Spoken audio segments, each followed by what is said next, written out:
Welcome to techno study channel by Sitre sir.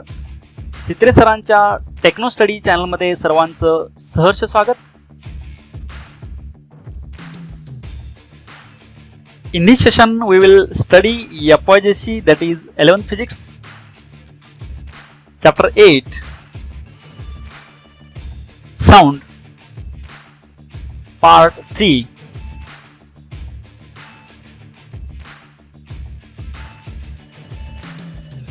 Next one is mathematical expression of a wave. आता वेव्हचं आपण mathematical expression पाहायचं आहे. त्याच्यामध्ये let us assume that the progressive wave is transverse and therefore the position of the particle of the medium is described by a fixed value of x.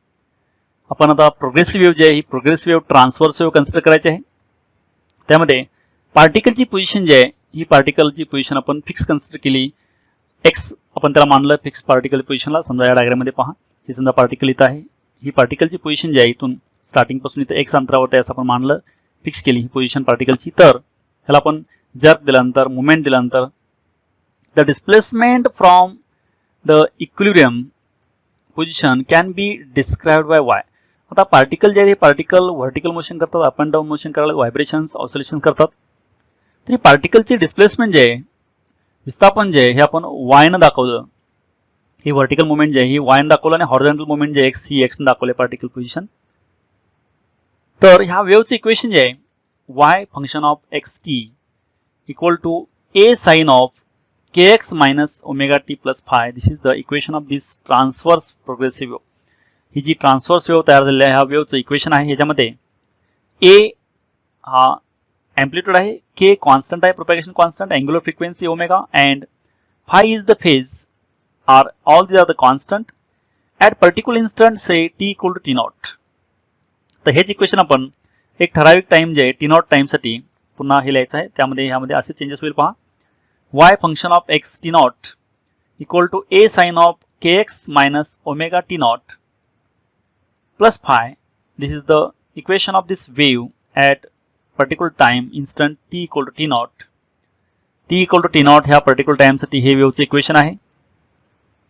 त्याच्यामध्ये A sine of K X plus हे सर्व constant आहेत. त्यामुळं thus the shape of the wave at T equal T not as a function of x is a sine wave. आता आपण जर हे graph काढला तर ही अशी साइन वेव्ह येते. ह्यामध्ये डायग्राममध्ये दाखवले पहा, ही साइन वेव्ह आहे. ह्या वेव्ह जी आहे ही साइन वेव्हच्या फॉर्ममध्ये असते. A sine of K X plus constant, this is sine wave. त्यानंतर आता also at fixed location X equal to X naught. आपण एका पर्टिक्युलर टाइमसाठी हे इक्वेशन पाहिलं. तसं आता पर्टिक्युलर डिस्टन्स जे आहे X distance X equal to X naught या डिस्टन्ससाठी परत हे इक्वेशन पुन्हा चेंजेस यामध्ये काय होतील पाहायचं आहे. त्याच्यामध्ये Y is function of X naught T equal to A sine of K X naught minus omega T plus phi. This is the equation for X equal to X naught, that is particular fix location. एक्सची value X naught टाकल्यानंतर हे A sine of हे K X naught, phi हे constant आहे त्यामुळे हे सर्वाला मिळून एक सेपरेट कॉन्स्टंट मानला. आणखी मायनस ओमेगा टी इक्वेशन जे आहे परत हे सुद्धा hence the displacement Y at X equal to X naught varies as a sine function. आता हे सुद्धा इक्वेशन जे आहे हे साइन फंक्शन सारखं याचं व्हेरिएशन होत असतं. ही पण साइन वेव्ह आहे. ह्या पर्टिक्युलर फिक्स पोझिशनला एक्स इक्वल टू एक्स नॉटला पण ही साइन वेव्ह आहे. आणखी पर्टिक्युलर टाइम जे आहे टी इक्वल टी नॉट यासाठी सुद्धा ही वेव्ह जी आहे ही वेव्ह साइन वेव्ह असते. हे मॅथमॅटिकल फॉर्म आहे हा ट्रान्सवर्स वेव्हचा, transverse progressive वेव्हचा.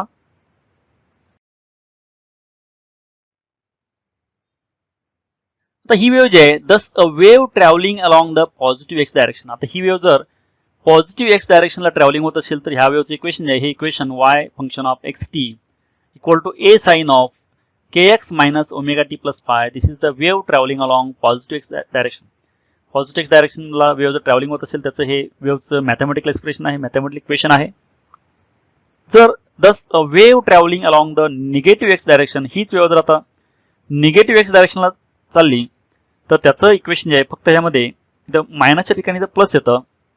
Y function of X T equal to A sine of K X plus omega T plus phi. Same equation फक्त या मायनस ओमेगा टीच्या ठिकाणी इथं प्लस ओमेगा टी येतं.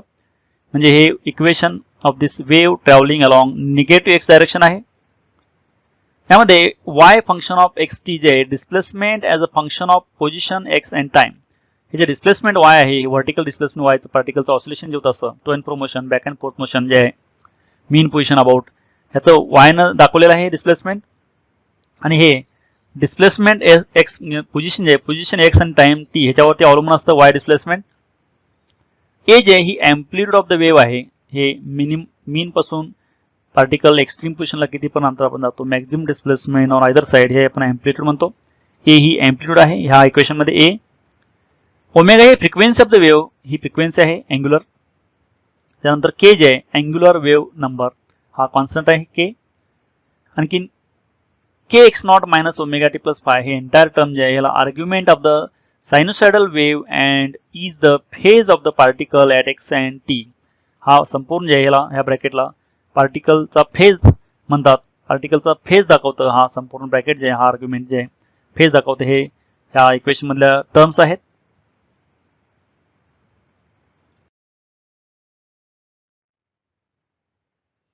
Next one is the speed of travelling wave. तर travelling wave जे आहे, propagating wave जे आहे, ॲडव्हान्समेंट वेव्ह जे आहे, याचं स्पीड जे आहे हे स्पीड आपण इथं पाहायचं आहे. त्याच्यामध्ये फर्स्ट आहे the speed of transverse wave. आता दोन्ही प्रकारच्या ट्रान्सव्हर्स आणखी लॉन्जिट्युडल वेव्हचं आपण स्पीड पाहायचं. त्यामध्ये फर्स्ट जे आहे transverse wave. The speed of a wave is determined by the restoring force is provided by the tension capital T in the string. तर स्पीड जे आहे हे स्पीड हा रिस्टोरिंग फोर्स जे आहे, जो टेन्शन टी जे आहे ह्याच्यावरती प्रोव्हाइड केलं, याच्यानुसार प्रोव्हाइड झाला असतो, तो त्यावरती डिपेंड असतं. पहा ह्या डायग्राममध्ये वन एंडला ही स्ट्रिंग बांधलेलं आहे टाईट करून, आणखीन अदर एंड जे आहे हे अदर एंड आपण हातामध्ये पकडून याला जर्क दिला, झटका दिल्यानंतर यामध्ये ही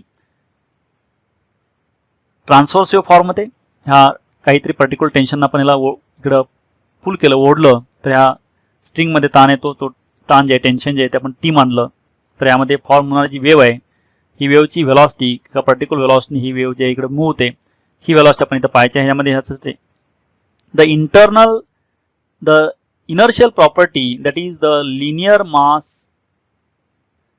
density small m, can be determined from the mass of the string capital M and its length L as m equal to m by L. आता याची इंटरनल प्रॉपर्टी जी आहे लिनियर मास डेन्सिटी, म्हणजे एका particular unit length साठी mass, total mass divide by total length, that is mass per unit length. म्हणजे ह्या string साठी एका युनिट लेंथला म्हणजे 1 मीटर ह्या स्ट्रिंगला किती मास असतं, तर संपूर्ण एंटायर ह्या स्ट्रिंगचं मास डिवाइड बाय एंटायर स्ट्रिंगची लेंथ जे आहे, मास अपॉन लेंथ केल्यानंतर स्मॉल एम मिळतं. हे मास पर युनिट लेंथ, यालाच लिनियर डेन्सिटी म्हणतात. The formula for speed of transverse wave on stretched string is given by. आता ही स्ट्रेच्ड स्ट्रिंग मध्ये ही जी वेव्ह फॉर्म झाली, ही वेव्ह जे मुवमेंट करते, वेव्ह जे मोशन आहे, प्रोपॅगेटिंग आहे, ह्याचं स्पीड जे आहे speed given by this equation v equal to under root T by M. v हे या वेव्हचं स्पीड आहे, टी हे टेन्शन इन द स्ट्रिंग, ह्या स्ट्रिंगला आपण जर ताणून किंवा ओढून पकडल्यानंतर यामध्ये जे टेन्शन आले ते टी, आणि एम म्हणजे mass per unit length, that is linear density, that is mass upon length small M. The speed of the transverse wave depends only on the property of the string capital T and M.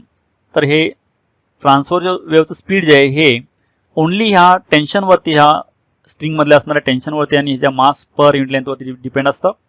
It does not depends on the wavelength or frequency of the wave. तर हे wavelength आणखी फ्रिक्वेन्सीवरती याचं speed depend नसतं. ह्या equation मध्ये पाहिल्यानंतर लक्षात येतं की टी आणि एम वरती फक्त व्ही डिपेंड आहे, आणि वेव्हलेंथ जे आणखी फ्रिक्वेन्सी आहे त्यावरती ह्या वेव्हचं स्पीड जे आहे हे स्पीड डिपेंड नाही आहे. This is about speed of transverse wave.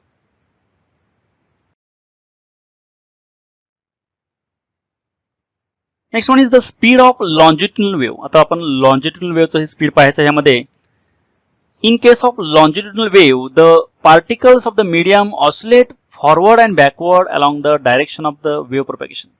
तर longitudinal wave मध्ये डायरेक्शन ऑफ प्रोपॅगेशन जे वेव्ह जायची दिशा जे त्या दिशेला पॅरलल हे फॉरवर्ड आणि बॅकवर्ड डायरेक्शन मध्ये ह्या मीडियम पार्टिकलचं प्रोपॅगेशन होत असतं. ह्या डायग्राम मध्ये पहा, हे साऊंडचं व्हायब्रेशन आहे. हे साऊंड इथून इमिट झाल्यानंतर हा साऊंड वेव्ह इकडे ह्या इयर पर्यंत जे कानापर्यंत पोहोचतो. त्यामध्ये मीडियम जे आहे ही वेव्ह जायची दिशा अशी इकडून आहे, ह्या साऊंड बॉक्स कडून ह्या कानाकडे, इयरकडे, आणि मीडियमचे पार्टिकलची व्हायब्रेशन पण डायरेक्शन जे आहे फॉरवर्ड बॅकवर्ड किंवा हे ह्या डायरेक्शन ऑफ प्रोपॅगेशनला पॅरल असते. ही पार्टिकलची movement, vibration. This cause compression and rarefaction which travel in the medium as the medium possesses elastic property. आता यामुळं हे पार्टिकल फॉरवर्ड बॅकवर्ड मुवमेंट केल्यामुळे काय होतं, ह्या मीडियममध्ये कॉम्प्रेशन रेडिफॅक्शन तयार होतं. म्हणजे इथं एकत्र सगळे पार्टिकल जवळ आले की त्याला कॉम्प्रेशन म्हणतो आपण, आणि दूर दूर पार्टिकल अंतरावरती गेल्यानंतर आपण रेडिफॅक्शन म्हणतो. कॉम्प्रेशनमध्ये डेन्सिटी वाढते, प्रेशर वाढतं. रेडिफॅक्शनमध्ये डेन्सिटी आणि प्रेशर कमी होतं. आणि ह्यामुळं ह्यासाठी असं होण्यासाठी हे मीडियम जे आहे, medium should have elastic property. तर मीडियमची इलॅस्टिक प्रॉपर्टी असल्यानंतर अशा प्रकारचं हे मोमेंटम ह्यामध्ये मोशन होत असते. Speed of sound in liquid and solid is higher than that in gas. तर गॅसपेक्षा सॉलिड आणि लिक्विड जे ह्यामध्ये साऊंडचं स्पीड जे आहे, हे साऊंडचं स्पीड जास्त असतं, हायर असतं. The speed of sound as a longitudinal wave in an ideal gas is given by Newton's formula. तर साऊंडचं स्पीड जे आहे, sound as a longitudinal wave, sound ही लॉन्जिट्युडनल वेव्ह आहे कारण याच्यामध्ये डायरेक्शन ऑफ प्रोपॅगेशन आणि direction of vibration of medium particle दोन्ही एकमेकाला पॅरल असतात, त्यामुळे ही लॉन्जिट्युडनल वेव्ह आहे. साऊंड वेव्ह ही लॉन्जिट्युडनल वेव्ह आहे आणि ह्याच्यामध्ये आयडियल गॅसमध्ये हे साऊंड वेव्हचं जे स्पीड आहे, व्हेलॉसिटी आहे, ही न्यूटनच्या फॉर्म्युलानं कॅल्क्युलेट केली जाते.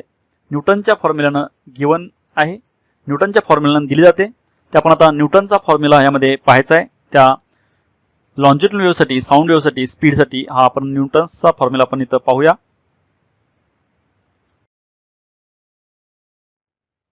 Next one is Newton's formula for velocity of sound. तर साऊंडची व्हेलॉसिटी आहे आपण ही न्यूटनच्या फॉर्म्युलानुसार पाहायची आहे. त्यामध्ये ही साऊंड जे आहे, हा साऊंड ही लॉन्जिट्युडनल वेव्ह आहे.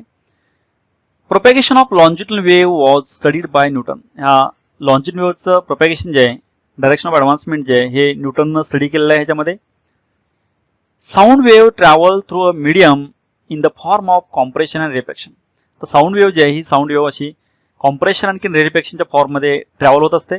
कॉम्प्रेशन आणखी रेडिफॅक्शन जे यामध्ये तयार झाले ह्या डायग्राममध्ये, हे व्हायब्रेशन झाल्यामुळे इथं या मीडियमचे कॉम्प्रेशन रेडिफॅक्शन तयार झाले आहेत. The density of medium is greater at compression while being smaller in the rarefaction. आता ज्यावेळी डेन्सिटी ही मीडियमचे पार्टिकल एकत्र येतात त्यावेळी डेन्सिटी वाढते, त्याला आपण कॉम्प्रेशन म्हणतो. मीडियमचे पार्टिकल दूर दूर अंतरावरती गेल्यानंतर हे रेरेफॅक्शन तयार होतं, ह्यामध्ये डेन्सिटी कमी असते. म्हणजे कॉम्प्रेशन रेरेफॅक्शनमध्ये डेन्सिटी वाढते, कमी होते. अशा प्रकारे ही वेव्ह प्रोपॅगेट होते, ट्रॅव्हल होते, ॲडव्हान्समेंट होते, मूव्ह होते, एका ठिकाणी दुसऱ्या ठिकाणी जाते. Hence the velocity of sound depends on elasticity and density of the medium. त्यामुळं याची व्हेलॉसिटी जी आहे ह्या साऊंड वेव्हची, लॉन्जिट्युडनल वेव्हची, तर ह्या मीडियमच्या इलॅस्टिसिटीवरती आणखी ह्या मीडियमच्या डेन्सिटीवरती डिपेंड असते. Newton formulated the relation as. आता न्यूटननं जे ह्या साऊंडसाठी, साऊंड स्पीडसाठी हे इक्वेशन जे फॉर्म केले ते equation V equal to under root E by rho, density ही रो आहे, where E is proper modulus of elasticity. Modulus of elasticity E आहे of the medium and rho is the density of medium. Rho हे मीडियमची density आहे. ह्यावरून आपण ह्या longitudinal वेव्हची, साऊंड वेव्हची स्पीड आपण इथं व्हेलॉसिटी जी आहे ही आपण कॅल्क्युलेट करू शकतो व्ही ह्या इक्वेशनवरून.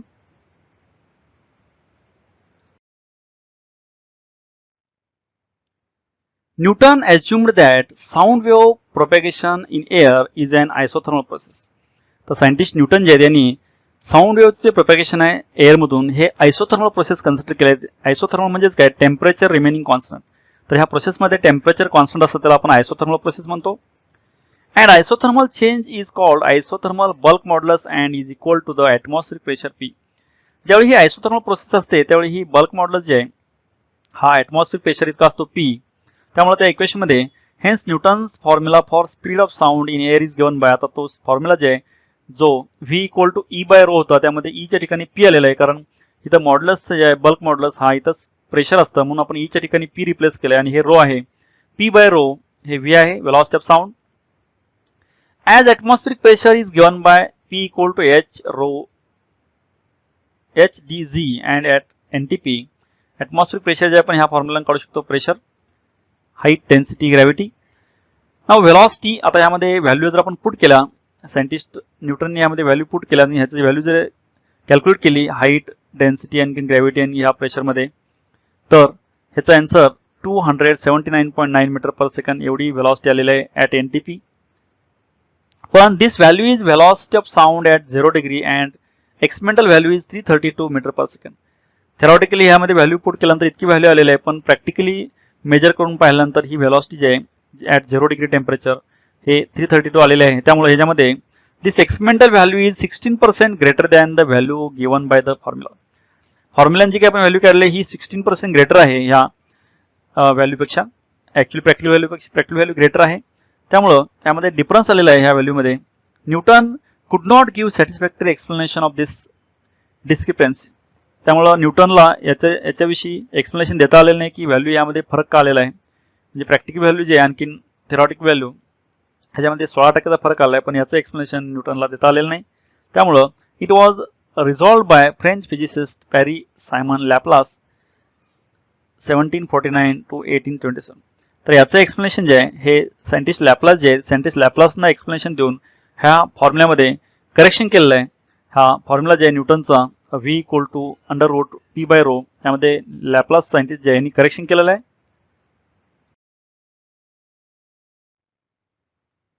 Next one is Laplace correction. आपण आता इथं त्या अगोदर पाहिलं की न्यूटनचा फॉर्म्युला जे आहे न्यूटन्स फॉर्म्युल्यामध्ये व्हेरिएशन आल्यामुळं फरक जे आलेला आहे हा फरक तर लॅपलासने यामध्ये करेक्शन केलेलं आहे. व्हेलॉसिटी ऑफ साऊंड जे आहे लॉन्जिट्युडनल वेव्हचं साऊंड वेव्हचं त्यामध्ये according to Laplace the generation of compression and rarefaction is not a slow process but it is a rapid process. तर न्यूटननी ही कॉम्प्रेशन रेरिफॅक्शन ही स्लो प्रोसेस कन्सिडर केली होती. त्यामुळं ही इथं ह्यामध्ये अकॉर्डिंग टू लॅपलास जे आहे ही स्लो प्रोसेस नाही, ही फास्ट प्रोसेस आहे compression rarefaction. Heat is produced during compression and is lost during rarefaction. Compression जेवढी हीट प्रोड्यूस होते आणि रेरिफॅक्शन जेवढी लॉस्ट होते. This heat does not get sufficient time for dissipation. आणि ही जी हीट जी तयार होते ती डेसिपेशन होण्यासाठी लॉस्ट होण्यासाठी सफिशियंट टाइम नसतो यामध्ये. त्यामुळं due to this the total heat content remains the same. त्यामुळं ह्यामध्ये हीट वाढून राहते, हीट लॉस होत नाही ह्या प्रोसेसमध्ये. Such a process is called an adiabatic process and hence adiabatic elasticity must be adiabatic and not isothermal elasticity as was assumed by the Newton. त्यामुळे ही जी प्रोसेस आहे ही आयसोथर्मल प्रोसेस नाही, ही ॲडियाबॅटिक प्रोसेस आहे. यामध्ये टेम्परेचर कॉन्स्टंट राहत नाही, temperature change होतं. Adiabatic process इथं आहे. न्यूटननी ही आयसोथर्मल प्रोसेस कन्सिडर केली होती, पण ही आयसोथर्मल नसून ॲडियाबॅटिक प्रोसेस आहे. The adiabatic modulus of elasticity of air is given bye E = γp. त्यामुळे काय होतं ह्या ॲडियाबॅटिक प्रोसेससाठी E जे मॉड्युलस ऑफ इलॅस्टिसिटी जे हा E च्या ऐवजी γp येतो. त्यामुळे आपण त्यामध्ये व्हॅल्यू चेंज केली. where P is the pressure of the medium that is air and gamma is Cp/Cv is the ratio of specific heat at air at constant pressure Cp to the specific heat air at constant volume Cv called as the adiabatic ratio. तर हा gamma जे हा ratio Cp/Cv आहे. Specific heat at constant pressure to specific heat at constant volume gamma ratio आणि gamma P येतं E. आणि ही value आपण आता यामध्ये फॉर्म्युल्यामध्ये पुट करून तो फॉर्म्युला जे फॉर्म्युला मॉडिफाय केला गेला आहे. न्यूटन्स फॉर्म्युला जे हा v = E/ρ जे डेन्सिटी अंडर रूट हा फॉर्म्युला यामध्ये मॉडिफाय केला गेला आहे. त्यामध्ये E च्या ऐवजी हे E गॅमा पी आहे, कारण यामध्ये ही प्रोसेस जे आहे ही प्रोसेस आयसोथर्मल नसून ॲडियाबॅटिक प्रोसेस आहे असं हे अकॉर्डिंग टू लॅपलास आहे. त्यामुळे लॅपलास करेक्टेड फॉर्म्युला जे हा करेक्टेड फॉर्म्युला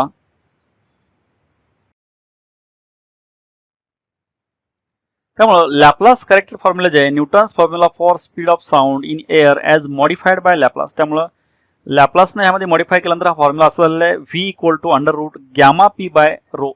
अगोदर हा E/ρ होता, त्या E च्या ठिकाणी आपण γp घेतलंय कारण ही आयसोथर्मल प्रोसेस नसून ॲडियाबॅटिक प्रोसेस आहे, म्हणून यामध्ये ह्या फॉर्म्युल्यामध्ये चेंज झालेला आहे. ही velocity of sound according to this formula velocity of sound at NTP normal temperature pressure जे आहे ही व्हेलॉसिटी v = 332.3 मीटर/सेकंड येते. आणि ही व्हॅल्यू जी आहे प्रॅक्टिकल व्हॅल्यूला इक्वॅलंट आहे. ह्याच्या अगोदर व्हॅल्यू 279 होती, ती प्रॅक्टिकल व्हॅल्यू आणखीन थेरॉटिकल व्हॅल्यू वेगळी होती. पण आता हा मॉडिफाईड फॉर्म्युला जे आहे लॅपलासने यामध्ये करेक्शन केल्यानंतर फॉर्म्युला जे आलेला आहे ह्यामध्ये व्हॅल्यू पुट केल्यानंतर जे सॉल्व्ह केल्यानंतर आन्सर येतं ते 332 येतं. हे थेरॉटिकल व्हॅल्यू आणि प्रॅक्टिकल व्हॅल्यू पण इतकीच आहे. त्यामुळे दोन्ही व्हॅल्यूमध्ये हे सिमिलरिटी आहे, सेम आहे. त्यामुळे हा लॅपलासचा करेक्टेड फॉर्म्युला आहे for velocity of sound. This value is in close argument with the experimental value. ह्या एक्सपेरिमेंटल व्हॅल्यूला हा क्लोज व्हॅल्यू आहे.